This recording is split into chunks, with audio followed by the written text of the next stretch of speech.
Hello and welcome back to another episode of Fully Booked, the Hidden Gems author podcast, which Craig Touch and myself, Roland Hume, chat some of the interesting figures and leading lights of this crazy industry of writing and publishing. And today we are delighted to have a very special guest, Karl Smith, a military academy author who is joining us today. Karl, thank you so much for taking the time to speak to us. How are you doing? I'm doing very well, and I appreciate the opportunity to be here. Thank you. Oh, well, we are delighted to have you. And of course, we wouldn't be here without the man himself, Craig Touch, the owner and founder of Hidden Gems. How are you doing today, Craig?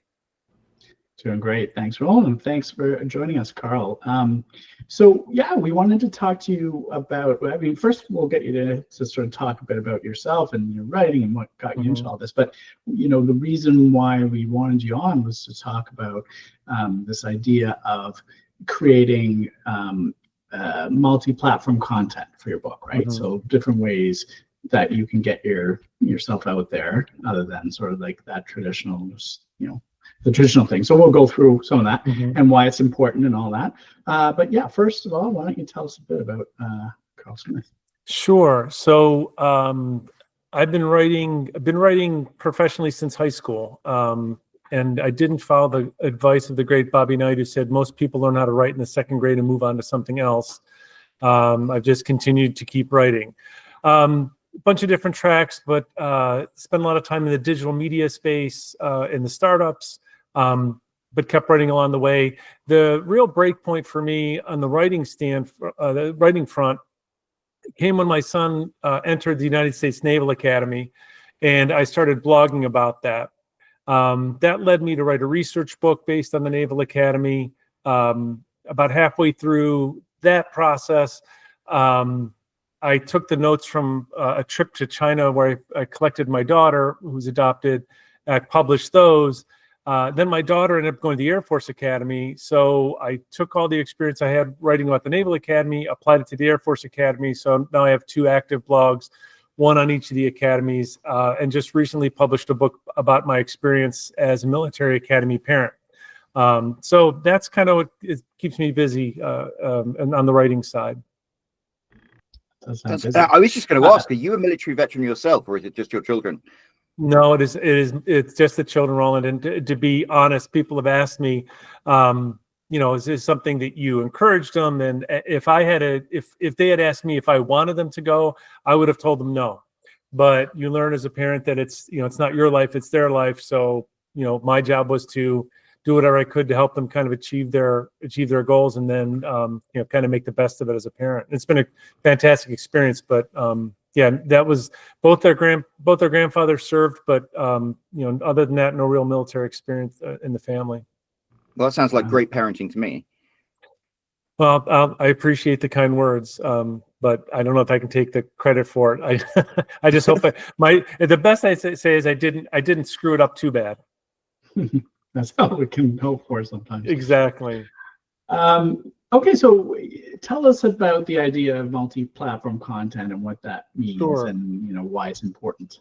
So really, this for me, Craig, it's kind of born out of my marketing and digital background, kind of the core tenet of content strategy, which is one story, many platforms, right? So it's something I've done in a bunch of different roles that I've worked in, and it just kind of meeting people where they are, right? Because just because you write that book, it can just sit there. It doesn't mean people people are going to find you. So one of the things that I think is important when you're thinking about this is you need to find your community, right? You need to find who are your people. So I've been blessed to connect with several Naval Academy related authors. We've done a couple podcasts together. And one thing I've noticed is that in different ways, each one of us actually has connected with our community on different platforms outside of our books. So Annie Shine wrote a playbook type of thing for a parent going to the Naval Academy, a how-to for a mom or dad whose son or daughter is going. And Annie she does a consistent podcast, very regular podcast episodes, much like you all do. And she runs her blog, but that podcast and her Facebook presence are very strong. Now, Susan Weisberg, who wrote a beautiful trilogy, a fiction trilogy about the Naval Academy, took the main character of her books, which is Chester Midshipmouse. It's a mouse's journey through the Naval Academy, believe it or not. And she's made Chester a social media personality, and she uses that to kind of enhance the book experience. My friend Steve Wade, who wrote a very I consider a very Mark Twain-esque book about he has two of his two daughters went to the Naval Academy. And Steve writes these beautiful essays strictly on Facebook, no other place. That's where he writes them. But so they've all three kind of taken very different approaches to using different platforms to promote their book and build their community. Mine kind of went in the reverse because I started blogging about the Naval Academy experience. And one thing I learned is I've had another Naval Academy friend, Grant Vermeer, who's used the phrase radical transparency with my experience as a Naval Academy parent. Because one thing that a lot of people misunderstand is they think, oh, your kid's going to the Naval Academy, they've punched the golden ticket, right? It's going to be rainbow and unicorns from here on out. And it's a very difficult path. And everything is not everything is not perfect. So I was very transparent about the struggles. And the highs and the lows. There's obviously a lot of good comes out of it, but there are some struggles. And what I found is that people were reacting to that. People were reaching out to me as I was blogging about that and sharing it on Facebook. And that's how I started to kind of find my own people who were looking for support. So that blog connected with Facebook became a really good way to kind of tell those stories. Then along the way, I became very obsessed, and this is probably deeper in the weeds than we need to go, but it's a little bit of context. That first year for a naval midshipman is called their plebe year. And as my son says, you're not human until that year is over. So it's a long stretch. And the final moment of plebe year is what they call the Herndon climb. So if you can imagine the Washington Monument in DC shrunk down to 23 feet. The older midshipmen grease that up with vegetable oil, put a hat on top of it. The plebes have to build a human pyramid, get to the top, knock that hat off, and put their own hat on. Oh, then and only then is plebe year over. So as a plebe parent, I became obsessed with the Herndon climb. This became, because I thought if he can get there, he's going to make it. So I'm writing about it, and I thought, I don't know what, I've got to make a playlist. I have to do a playlist about this thing. So I ended up doing a podcast, and it was very popular. So year after year, I would do this podcast playlist on the Herndon climb with different themes. I had my family all do it one time. I had the other authors do it another time. I crowdsourced it another time. And I had Susan come on and had Chester Midshipmouse kind of be the guest person on it. So that was a way to kind of take something that is very unique to the community, that Herndon climb, and do something really different with it. And all the time, that helped people discover my blog, which then in turn, with my books, they were able to find the books and say, this person gets me. This person understands where I'm coming from. We have similar shared experiences, and he writes about them. So when I released this most recent book, Flying High and Diving Deep, all those people from both of the academies who said, this person has spoken in a language I understand on these different platforms, that it just kind of helped build that connection, and promoting that on the blog, but also promoting it on Instagram and promoting it on Facebook, but then using that, the Spotify playlist, the podcast type of thing. I really think I think it's an important way to build your community and find your people, if that makes sense. Absolutely.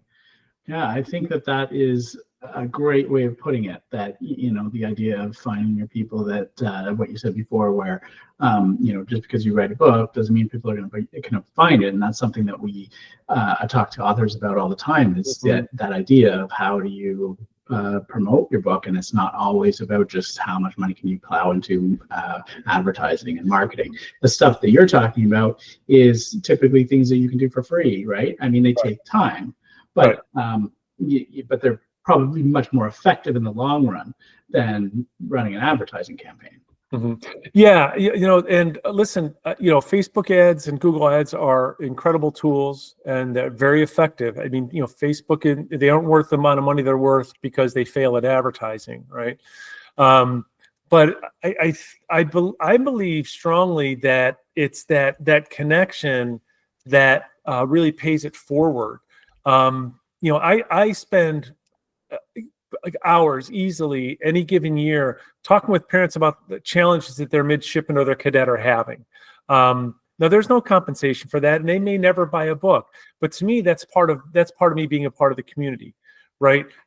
So that's Craig, that's where I see the investment is in the time and showing people that you're genuine and showing people that you do care, that it's not just about pushing the book. So I agree that it's an investment in time. I haven't done this yet, but my other fellow Navy authors have gone to the academy during Parents' Weekend, or they do a Christmas market, and they'll go there and they'll set up a table and they'll sell their books. But I know mostly what they're doing is talking to people. That's the huge majority of what they're doing, and it's engaging those conversations because it makes that personal connection, and I believe that's so important that if you think about something like a cookbook, Bobby Flay does a cookbook. Sure, he's going to sell it because of his name, but when he's on Food Network, he's looking at the camera, he's looking at you. He's not, that's that connection. So he's talking to you about those things. He's smiling at you, and I think that making that connection with people, and again, not just speaking about things that are important to them, which you have to and you should, but also speaking in a language that they understand, gets them to, again, make that connection that, Craig gets me. Craig, if Craig writes something, it's going to resonate with me. Yeah, the personal connection is very, very important. We've talked about that in terms of, often in terms of social media. That's one of the things that we see authors doing wrong sometimes, is that they go onto social media and they only use it as a platform to sell their book. And the only time they'll send out a tweet or post something on Facebook is to say, hey, I have a new book, come buy it, right? And that isn't, and then they wonder why it's not effective, even if they have a bunch of people on the list. They haven't spent the time to build that personal connection, have people understand them, get them, want to help them, want to be part of their community. Right. It goes from, somebody who's just trying to use you as a sales tool to a friend that you're trying to help out sometimes, right? Yeah. So that goes back to, one of the core lessons you learn when you run social media is that it's not a megaphone, right? It's a conversation. So you're looking for engagement. That's really what you're looking for. So again, I think you really hit it square on. If all you're doing is selling something, you're only talking to people who are interested in buying. And to me, your mission, I believe, when you're on social media, is to add value to somebody's life, not to sell them something. Because at the end of the day, there's that hierarchy of interaction on Facebook or Instagram or whatever platform you're on. Likes and everything are fantastic. They're great. Someone commenting on something, level 2. But what you really want is you want evangelists, right? You want people who are going to tell other people, this is really important. This is something you should be a part of. And that's only going to happen if you add value to somebody, to their experience. So, it's always it's a pleasure to me. It's an unexpected and appreciated pleasure when I'll post something on one of the Naval Academy parent pages, nothing to do with the book, just make a comment about something. And for someone to say, hey, boy, listen to Karl, he knows what he's doing. I read his book and it was, really helpful to me. To me, that resonates because, one, they read the book. So I'm happy about that. But the reason they read the book is they were reading me on Facebook or Instagram or my blog. They found value in that and said, I'm going to take a step further. And they read the book. Then they are the ones who are telling you. And let's face it, what's the most powerful tool to sell things on Amazon? It's recommendations. It's user recommend. And we all know this. we don't know these people who are recommending the water pick or the washcloth, right? But because somebody said 5 stars, awesome, we buy it. So to have somebody recommending your book that's not you and it's unsolicited, I think that's incredibly, one, it's validating. It's very validating for the author, for someone to say, your book had such an impact on me and created so much value in my life that I want to go out and tell people about it. But then, again, you're not the one who has to do all the heavy lifting. Put it out there, engage with people, and then they're pushing that message forward. That really is the value of social media. And I'm sure you've had people on here who would say, if all you're doing, if every other post you're making is, here's my book, here's a link to buy it, they're probably having an incredibly limited amount of success. Absolutely.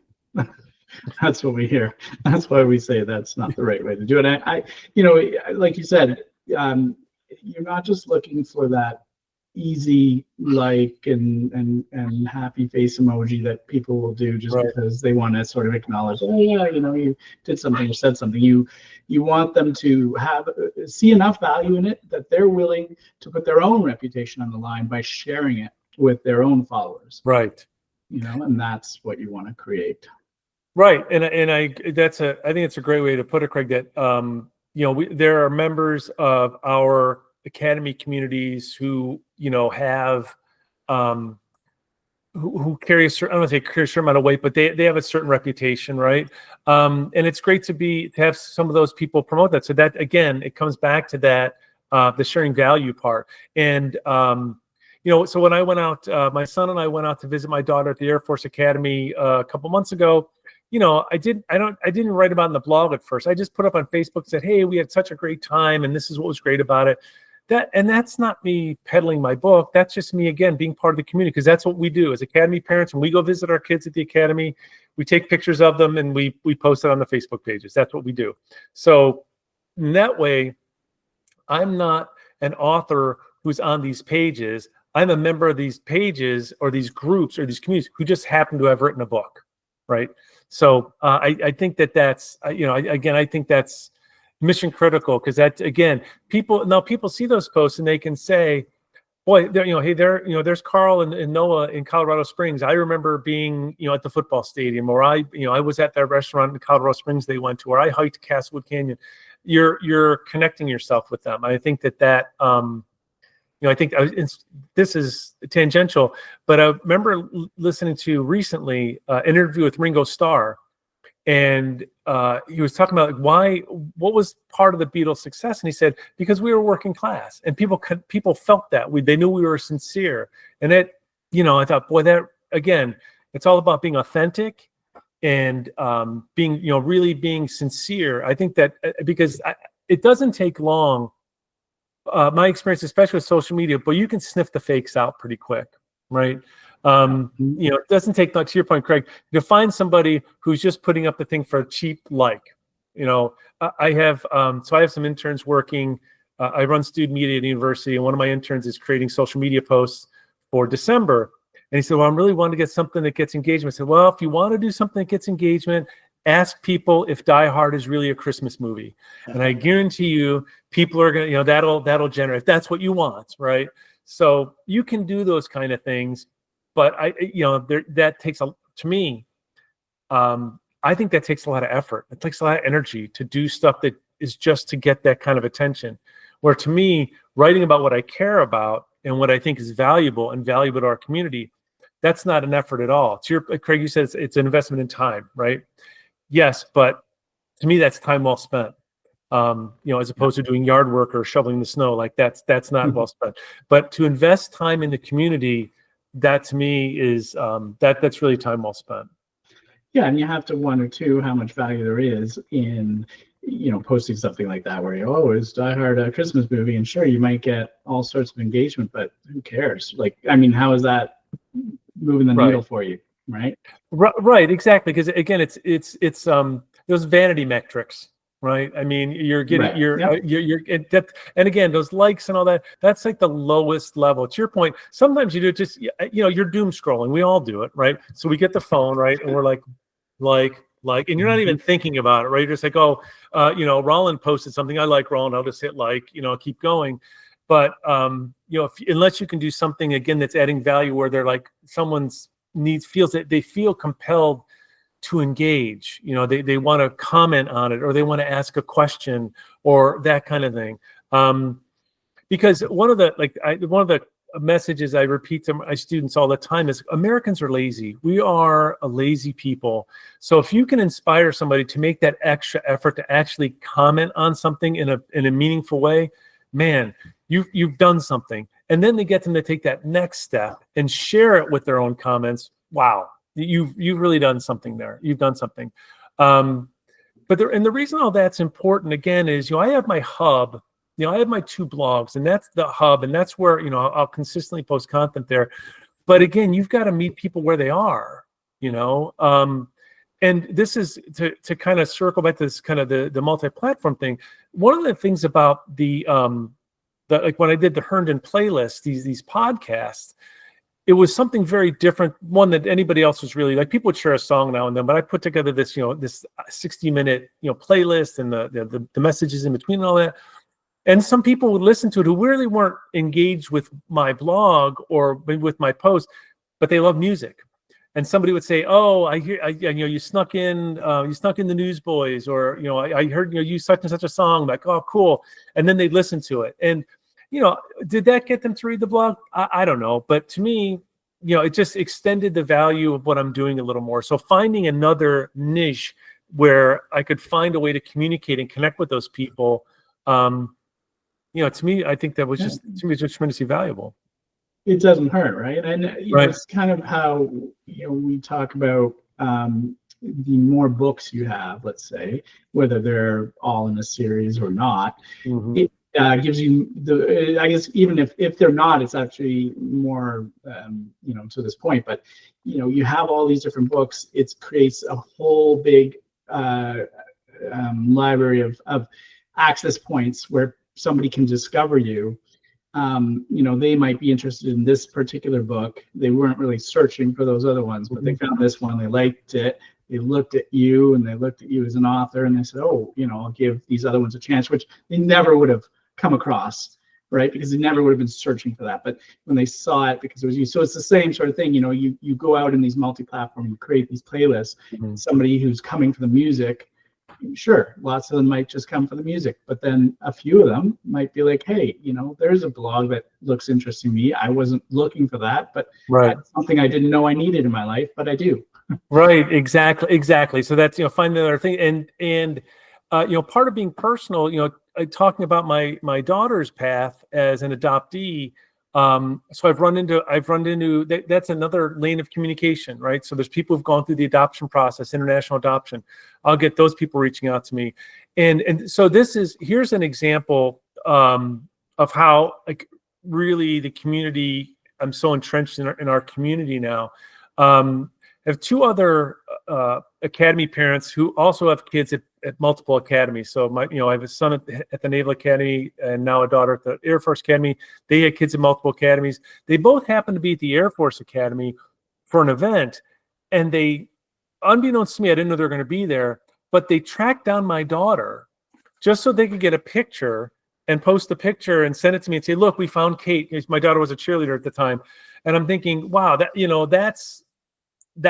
shows me that that's the type of community we have, that people feel very personal connection to you when you're authentic and you're genuine. People are going to connect with you, and I think that and it's your point, Craig. I know people have picked up one book or another book, and the book about Kate is just really just notes that I took on my 2 weeks over in China. But people have picked it up and said, well, I went through that. It's great to hear that process. Now I have Kate's backstory. What you write about now means so much more. But yeah, all giving those different access points, they feel like they're getting to know you better because of these different stories you're able to tell. And they're all stories that resonate with them. I mean, I think that's the amazing thing about how publication has changed. It used to be the big 5 publishers would publish a book and want it to appeal to the biggest audience ever. Whereas now with self-publishing, independent publishing, you find that niche and you've got like an audience for life. There's a guy called Nick Stevenson who wrote a book called 10,000 Readers. And it's like, if you have 10,000 readers, then you can make a sustainable income as a writer. And 10,000 people out of the 350 million who live in America, that's nothing. That's a drop in the ocean. No, you're 100% right, Ron. Well, think about what you're doing now, right? We're on a podcast that's about authors. That's a small group, right? But yet you're adding value to that community, so they're going to keep coming back. And I think one of the things I try to spend my students, like when I was getting into media in high school, if you didn't get in the local newspaper, you weren't getting anywhere. That was it. That was the entry point. Well, now, you can have a blog, you can have a YouTube channel, you can have social media, you can have your own podcast. And some people say, well, then it's so hard to build an audience. Well, yeah, it's hard to build an audience of 350 million people. But to your point, if I could have that 5,000 or 10,000 people, that's enough, right? And to me, it's very liberating in some ways as a consumer as well, right? I don't have to wade through all of ESPN to find out the sports teams that I care about, because that's all I care about is just my teams, right? I can go right to a blog or a podcast that only talks about my teams. And I think that's it's exciting because it's easier to find your tribe and find your community, right? And I think that's to me, I think that's exciting, and you're able to kind of geek out on things that you think are really important. So yeah, I think that's a fantastic point, to have that, find that niche and own it, and really just own it. Because in terms of it, it's like no one is going to have quite the exact input that you do. And for other people, it's just, exactly like two pieces of jigsaw puzzle coming together. Yeah. So as I said, with our Naval Academy community, we have 4 or 5 authors who've all written books, but they're all so dramatically different. There's no competition. I've been on Annie's podcast a number of times. I've had Susan on when I was doing the playlist, because you're right. Because this is where, if you're at 30,000 feet, you don't see all those little differences. But when you're able to get down and really dig into the niche, then you can say, so I said, I've kind of, the area I live in our community is sharing the highs and the lows and being very honest about the struggles, right? And I think, and that's neither good nor bad. It's just, that's a space.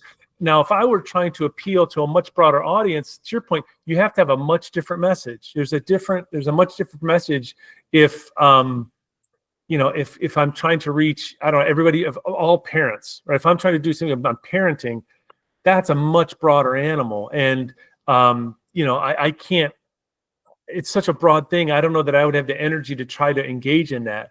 So I think that you're right. It allows you to kind of get this little space. And frankly, it's easier to know where the edges are, right? So you don't have to, I know I'm not going to start talking, I'm not going to write a blog post about, I don't know, how to make French fried potatoes. That's nowhere there. It's not my area. I know where the edges are. And it just makes it really easy in some ways to say, this is the thing. And you're right, Roland. And one of the things I found in my experience with the academies is we all go through the same 4 years, but we all go through it very differently. So I'll say you've got 1,000 kids in each one of these classes. And when you look at them, they all look the same. They all have the same haircut. They all have the same uniform. They all look exactly the same. But there's 1,000 different stories there. Every one of those midshipmen and cadets, they're there for their own reason. They're on their own path. And, to be able to find those individual stories, and each one of those parents is having their own challenges, right? So some, at the Naval Academy recently, they do what's called service selection, where the seniors, the firsties, find out what their job's going to be when they commission in May. And now the overwhelming majority of them will get their first choice. So they always wanted to be a pilot. They're going to be a pilot, or they're going to be on an aircraft carrier or whatever. But some of them aren't. And I would always write, like, look, celebrate it. Your kid got what they want. That's great. But just understand that there are some people, this is a heartbreaking day. This kid, since he was 5 years old, has dreamed about being Tom Cruise in Top Gun, and they're going to be in a submarine, or they're going to be, they didn't get what they wanted. They always wanted to be a Marine, and they're not going to go Marine. So I think that, being able to talk about all those different, because it's easy to look at it like this, right? We all, everybody looks at it to that one lens, but to be able to kind of explore all those different experiences, I think that gives you a lot of room to run. It gives you a lot of room to run. I love that. All I can think about is totally unrelated to this, just based on what you said.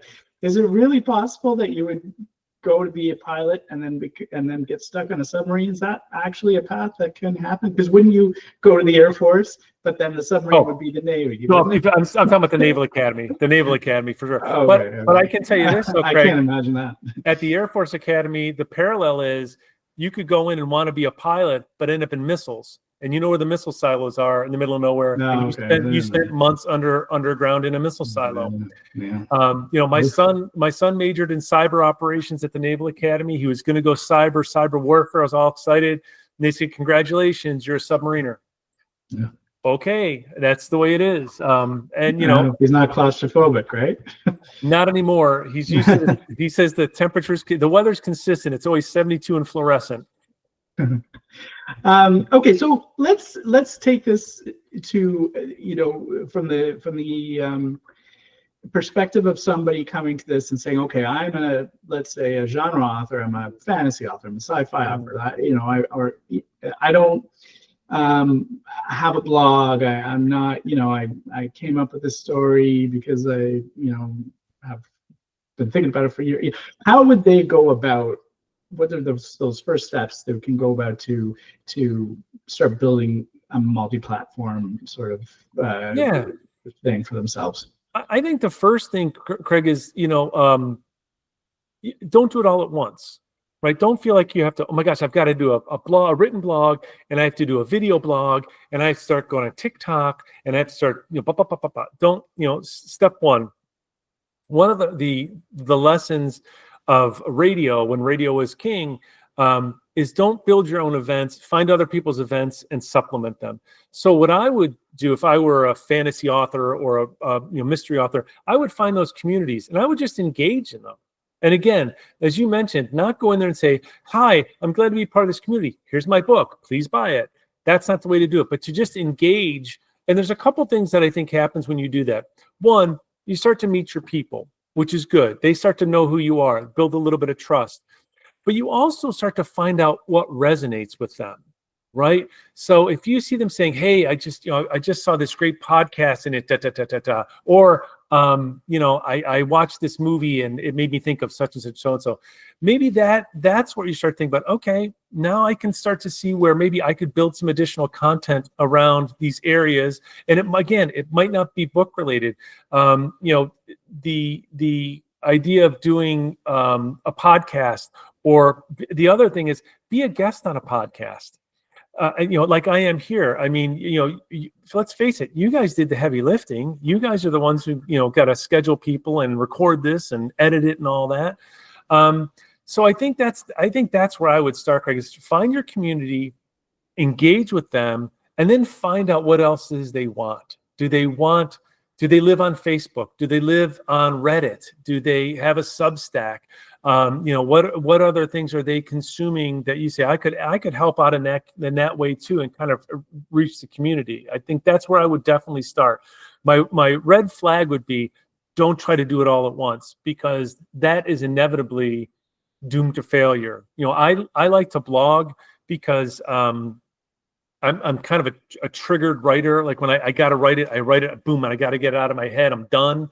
I'm not a very thoughtful writer, to be honest. I can't sit there and mull over things. It'll drive me crazy.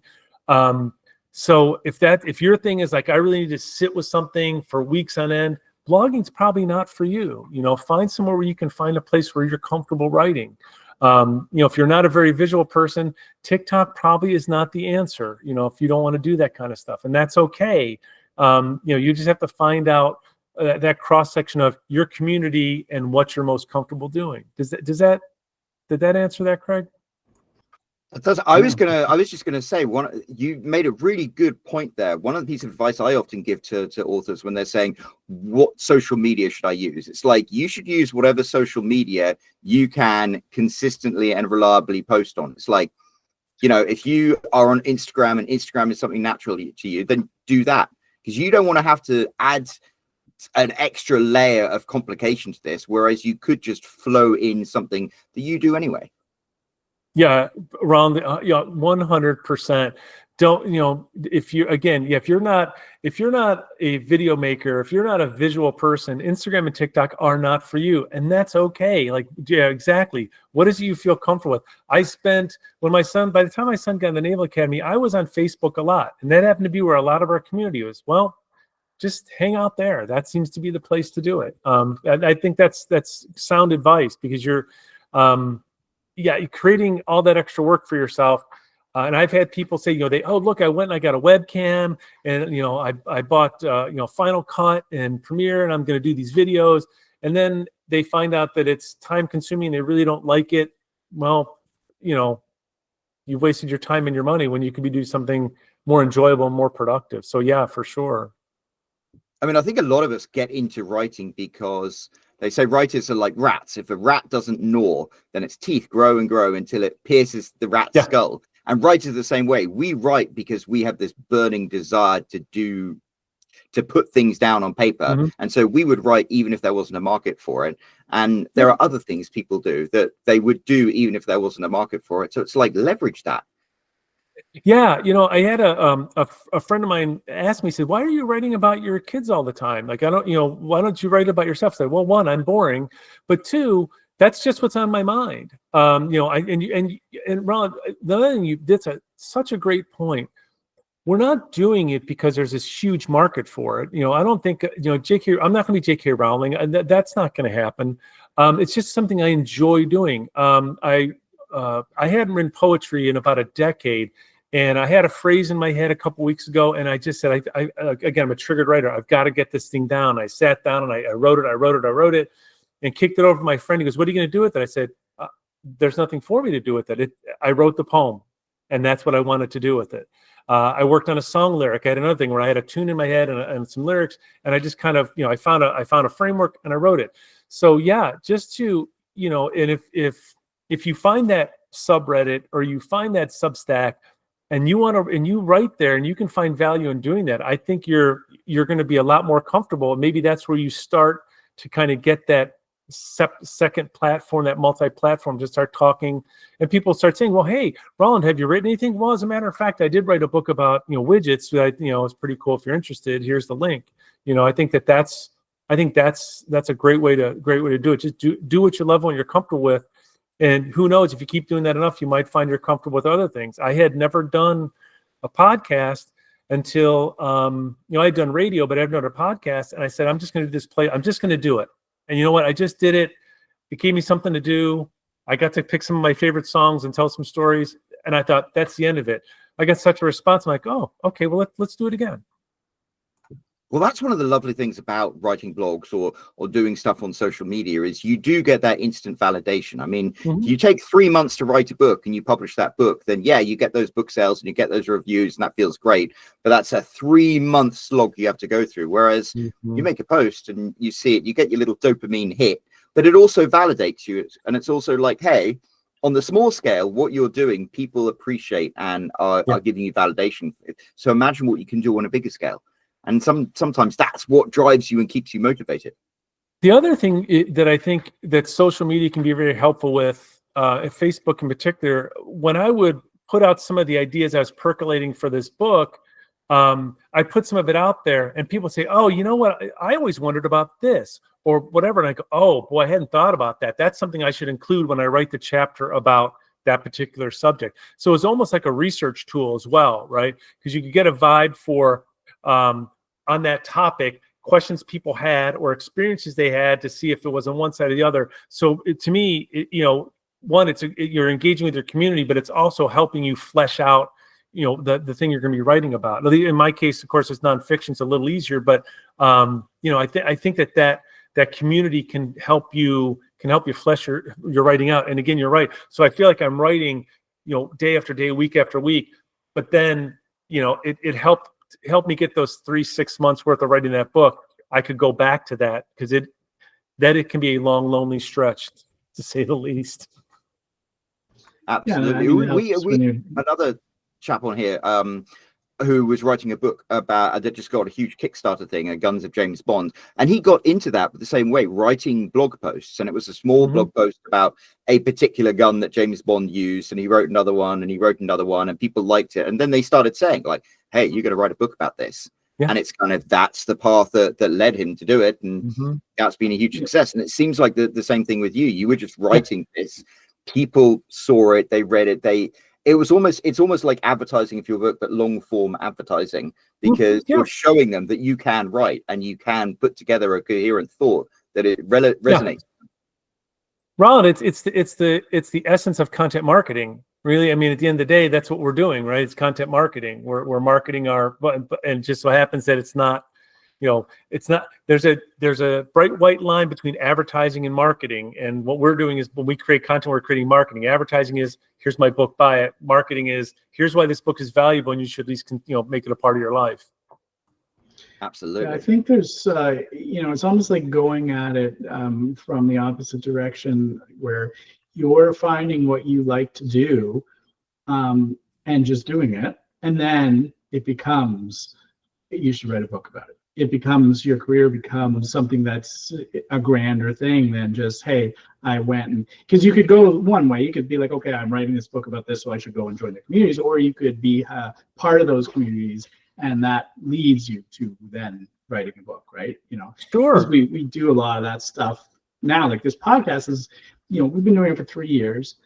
Even before that, we talked about doing it for a number of times before that, but I wasn't really a podcast guy. I don't really listen to them in general, but it took a while before I sort of warmed up to the idea, and I thought, it could be interesting. And I love it. I just love being part of the community and talking to people. It doesn't really matter to me. I mean, it matters in for different reasons, but it's not important to me that we have 1 million listeners. It's just I keep doing it because I enjoy it, and whether we have those people or not, I learn just as much from talking to the community as as a listener might.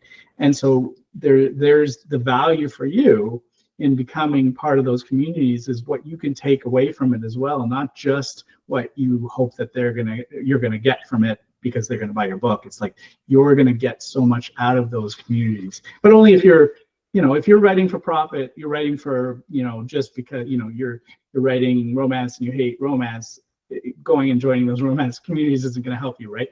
But if you're doing it because that intersection of what you like and what you do collide, and they don't always, but when they do, that's when it really works. Yeah, but you hit on it, Craig, that you're getting out of it basically what you put into it, and that's again, that's because it's a conversation. It's not that one-way megaphone. Buy my book.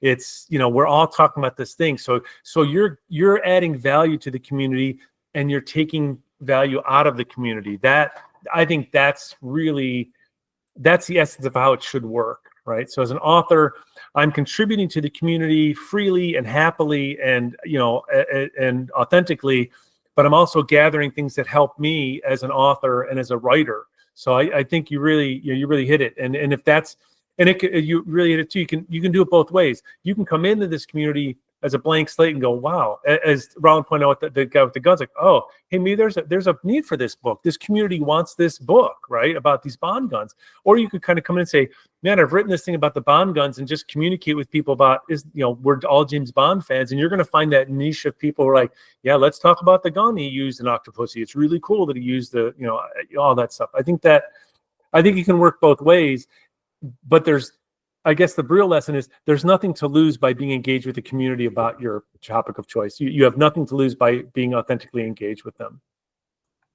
I think one of the things that works is, we're having this discussion here. Craig and I don't run the podcast as in like we are the authorities and we know everything. It's like we specifically invite people like you to come in to educate us and hopefully educate the people who listen to this.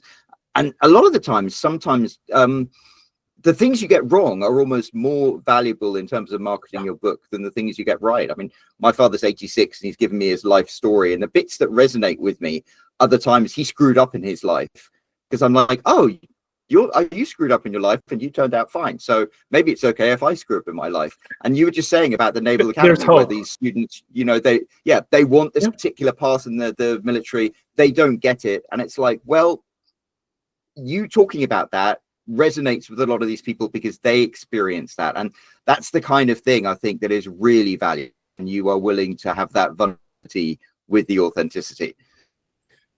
Yeah, and because listen, the hardest, the best lessons come from the hardest experiences. I mean, I don't think there's any doubt about that. So I'll tell you just a quick story. So my son played with what's called sprint football at the Naval Academy, which is lightweight football, basically. Played his sophomore. He finally made the team his sophomore year. They go to West Point for one of his first games, and they just get absolutely annihilated. I mean, West Point just blew him off the field. And he said, coach has him sitting around at the end of the game, and he said, coach said, okay, who's lost a game like this? And my son throws his hand up because he's been beaten plenty of times. Because I looked around and saw not a lot of people had their hands up, and I said, good for you, because that loss, that is something that's going to teach you something. And he learned at the end of the season. His off season, he worked that much harder in the off season. He said, I don't want that to happen again. I'm like, well, good, lesson learned. So yeah, look, we've all made these mistakes. I've written some things that have gotten, I've gotten chastised for. I've Lord knows I've made in my career, mistakes with marketing and advertising. But you learn, and as long as what they say, fail fast, fail forward. Make the mistake, learn from it, and let's just get on with it for sure. Absolutely. Well, unfortunately, we're coming up to the top of but this almost seems like a good place to kind of leave it as it follows up. Yeah. Karl, before we ask you where people can find out more about what you do and your writing and your blog and stuff like that, I was going to ask Craig if he had any final questions. This has been one of those talks where it's really fascinating to me. It talks a lot about things that, when you hear them, they often make so much sense, right? But then, but not everyone thinks about them without hearing them. It's like, yeah, it makes a lot of sense to get involved in all those communities that you should be involved in if you're trying to service those communities by writing a book about them, right? But so many authors don't do that, whether it's time or they just don't, they just don't even think about doing it. But there's so much value in it, and again, not just because you're going to create all these avenues and put yourself out there in so many different ways that people can come back and find you and buy your books, but also because of what you can learn from those communities. And like I said, that's exactly why we do this podcast, because we are learning from it just as much as we are hopefully giving something back to the community that we service. So thanks again for coming on here and helping us learn and helping us teach and helping us just become better writers. My pleasure. It was great to be here. Well, Karl, where can everybody find your blog and your books and things like that? What is the best place to go for your Karl Smith hit? Thank you. Sure, Ron. The two best places to find me and my book are on my blogs, which are mykidthemid.com and mykidthecadet.com. The mid is, of course, Midshipman Naval Academy. The cadet is my daughter at the Air Force Academy. The book is Flying High, Diving Deep, and it's available on Amazon. Excellent. Well, we will obviously pop a link down below where everybody can follow. And if you're listening to this and you've appreciated what Karl has to say, make sure you scroll down there, find the description, click on that link and go and check it out. And, while you're down there, you will also pass that big empty comment section. So why don't you do us all a favor, leave Karl a comment and let him know how much you appreciated everything he shared with us today. And, while you're down there, there's also that like button. You can give that a double tap. There's a subscribe button if you haven't already. There's a bell icon you can click to be reminded every time there is a new episode of Fully Booked, which, of course, there will be a new episode next week. So thank you very much, Karl. Thank you. It's been a pleasure, guys. Thank you. And we'll see you all next week. Cheerio.